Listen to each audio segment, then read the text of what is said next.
Aloha, everybody. Happy 4th of July. I'm going to first introduce Dr. Susan Jarvie, who without Dr. Jarvie at the College of Pharmacy, none of the work that we've been doing on rat lungworm would have ever been done. So I'm going to let Susan Jarvie talk first, Dr. Susan Jarvie, and then I'll join in. Aloha.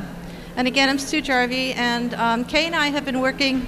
Kay and I have been working on rat lungworm together since 2012, and we founded the Hawaii Island Rat Lungworm Working Group because we realized how serious this and debilitating this disease could be, and there was nobody else working on it. So we decided to undertake this endeavor ourselves. And so I'm just going to give you an example of some of the research we do have funded. And of course, we're trying to get funding again and again through the state.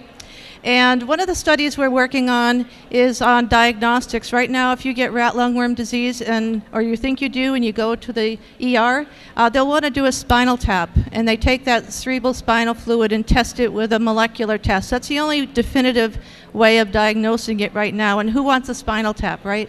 And so one of the projects we get funded through the Hawaii Community Foundation, and I thank him very much, is to develop a blood-based diagnostic.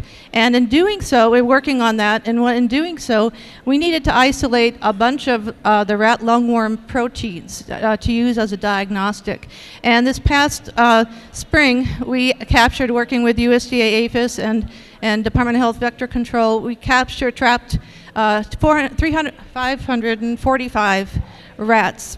And in doing so, we realized that over 90% of those rats, and these were captured right in the Hilo area, over 90% of those rats were positive for rat lungworm. So here on the island, we have an epidemic proportion of our rats being positive for rat lungworm. And if you think about where the rats go, it's also a port city. And so we're actually probably exporting rat lungworm from Hawaii Island. And we really need to address this issue a little more seriously. And here's Kate. My son got this disease back in 2008. He was the one in the newspaper that went into a coma from this. And so I've had a lot of personal experience as well. I was a teacher. I used the school garden projects as a way to teach students. I've been an avid supporter of locally grown, organically grown food. I'm still a very avid supporter of our local farmers, and I do almost exclusively buy local. But I started working with kids in education to grow a generation of students that understand this disease is here and what to do about it. We made a second grade activity book that takes the fear factor out and just gives straight out information. And most recently, I've been working with school garden projects to develop an integrated pest management plan and accompanying STEM curriculum to go along with it.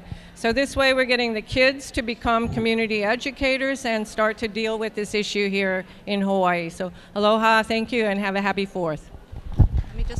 Sorry, can I just mention one more thing? We got a very generous donation from the Anderson Beck Fund, and what they wanted was a brochure, a produce-friendly brochure to go in every grocery store, every market, produce distributors, everywhere we can find to put it on Hawaii Island. And so if there are any store owners or people that are interested in displaying these brochures, please come over to the table, and I can give you my information to get them to you. Okay, thank you.